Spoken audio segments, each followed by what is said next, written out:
이렇게 위치를 변환해 줄 수도 있고, 줌인 상태에서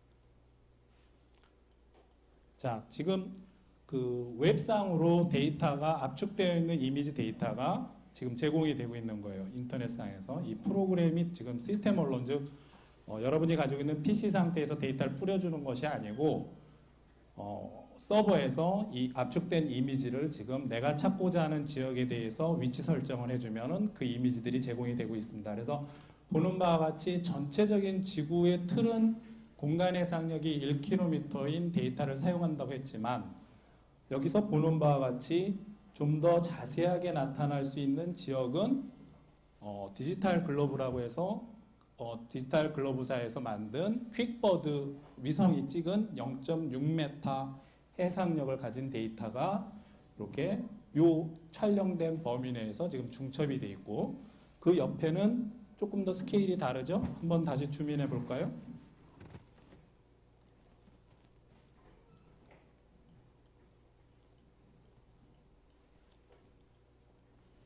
이렇게 줌인을 해보면은 오른쪽의 이미지하고 왼쪽의 이미지에 이렇게 경계가 나타납니다. 그래서 경계가 나타나는 부분 중에 왼쪽의 이미지 쪽이 여러분들이 지난 시간에 배웠던 랜셋 30m 공간 해상력을 갖는 랜셋 데이터로 구축이 된 것이고, 그 다음에 오른쪽이 좀 전에 이야기했던 0.6m의 퀵보드 데이터예요. 그래서 퀵보드 지역을 다시 또 줌인에 들어가면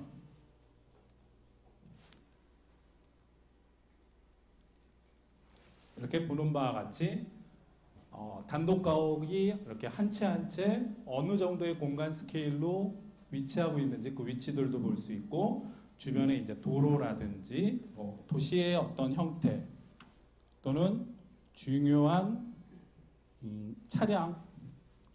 차량의 뭐 대수라든지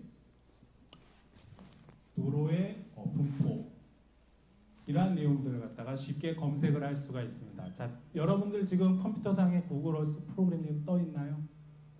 예, 떠 있는 사람들은 각자가 지금 보이는 지역은 서울 지역이에요. 그래서 자기가 지금 거주하고 있는 집이 만약에 서울시 강남구다. 그럼 강남구 지역을 찾아서 보는 바와 같이 이렇게 줌인해서 자기 지역이 뭐 어디쯤 있는지 그 위치를 나타내고, 또 아래쪽에 있는 것처럼 뭐 식당 지역이라든지 뭐 국가적 경계라든지 건물이라든가 하는 이런 벡터 파일들이 서로 속성 데이터로 연결되어 있는 이런 시스템을 구축하고 있는데, 그런 부분들을 한번 검색해보는 그런 내용들을 한 5분간 실습을 해보면 좋겠습니다. 내가 중간중간 돌아다니면서 여러분들 중에 장소와 레이어라고 하는 부분을 잘 봐줬으면 좋겠어요. 그래서 특히 이 레이어라고 하는 거는 위성 영상을 가지고 추출되는 다양한 정보들이 여러분들이 GIS 툴에서 다루고 있는 다양한 그 속성 정보들과 어떻게 연결이 되는지 하는 내용을 소개하고 있습니다.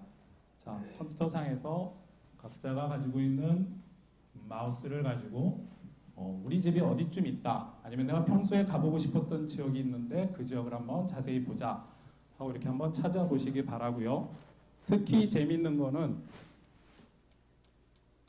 이렇게 줌 아웃을 해서 우리가 평상시에는 잘 가볼 수 없는 지역, 어디죠? 북한이죠. 그래서 북한과 같은 이렇게 비접근 지역이라고 하는데, 인공위성 데이터를 활용하는 가장 초창기의 목적은 바로 이런 비접근 지역, 우리가 비행기를 타거나 또는 직접 뭐 교통수단을 이용해서 갈 수 없는 지역의 군사시설이라든지 뭐 도시시설들을 탐지하는 데 그 목적이 있었습니다. 그래서 지금 보는 것처럼 얼마 전에 그 개성공단에서 뭐 여러 가지 그 생산물을 만들고 있다고 하는데, 그 지역을 지금 아까 좀 전에 설명했던 것처럼 왼쪽에 5m에서 30m 레졸루션을 갖는 데이터들과 그 다음에 0.6m의 레졸루션을 갖는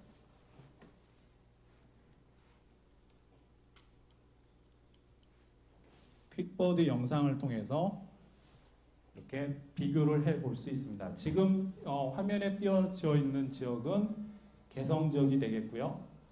여러분들이 뉴스에서 많이 봤을 거예요. 뭐 이제 선주교라든지 뭐 개성의 여러 가지 문화 역사적 유적지가 있는데 그러한 문화 역사적 유적지를 지금 보시는 이런 화면에서 검색을 할 수가 있습니다.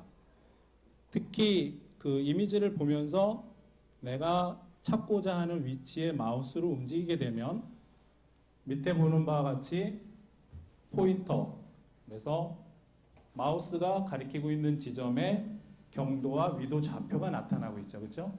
그래서 이런 좌표를 통해서 현재 그 위치하고 있는 어떤 건물이라든지 도로라든지 또는 뭐 하천이라든지 공원이라든지 우리가 찾고자 하는 어떤 목적의 대상을 구체적인 그 위치 정확도를 갖는 좌표 정보를 통해서 확인할 수 있는 겁니다. 자, 여기까지가 지금 남한의 서울 또는 북한의 개성, 또 줌 아웃하게 되면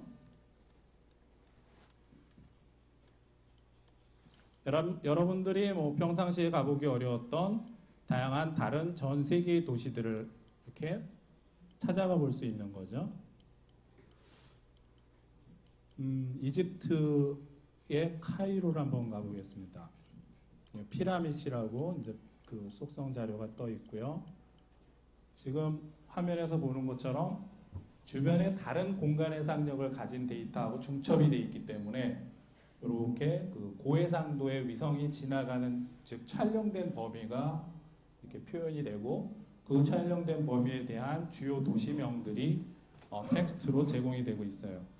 마우스를 센터에다 갖다 놓고 다시 줌인에 들어가게 되면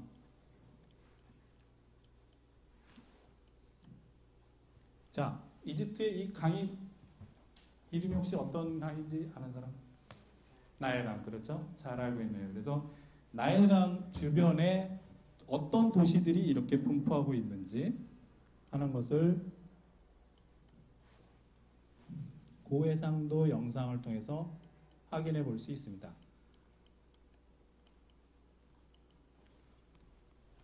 앞에서 설명한 것처럼 이렇게 위성 자료는 내가 보고자 하는 지역에 대해서 어떤 제한을 받지 않느냐면 공간적인 제한을 받지 않는다는 거예요. 그래서 뭐 우리가 가보기 어려운 어떤 정치적인 상황이 있는 그런 북한 지역이든 또는 거리상으로 매우 먼 이집트라고 하는 나라든 이렇게 위성 자료를 통해서 촬영된 데이터를 웹 서비스를 통해서 검색함으로써 그 지역의 뭐 건물 가옥에 대한 문화적인 역사적 배경이나 형태 이런 것들을 검색할 수 있고 또 같이 연구해 볼 수 있는 자료를 쓸 수 있고요.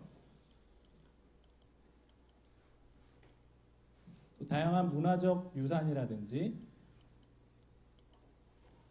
지금 보는 것처럼 나일강의 그 범람 지역에서 이렇게 충적토라고 하는데 범람 지역에 아주 기름진 토양이 형성이 되고 그 토양이 형성된 지역에 다양한 이제 식물 작물을 재배하게 됩니다. 그래서 이런 작물들이 뭐 어떤 종류의 작물이 여기에 재배되고 있는지 또 그 작물들은 얼마만큼의 양으로 재배가 되고 있는지 어느 시점에 가장 활발하게 재배가 되고 있는지 하는 등등을 관측할 수가 있는 거죠. 그래서 이런 고해상도 또는 그 다양한 분간의 해상력을 가진 위성 데이터를 통해서 가장 전략적으로 사용하고 있는 분야 중에 하나가 바로 식량 생산을 얼마만큼 하고 있는가. 특히 최근에 북한과 같은 경우 95년도 대홍수 이후에 식량 생산이 급격히 줄어들어서 뭐 기근이 일어나거나 경제적으로 피폐한 상황이 됐는데 과연 그러한 상황이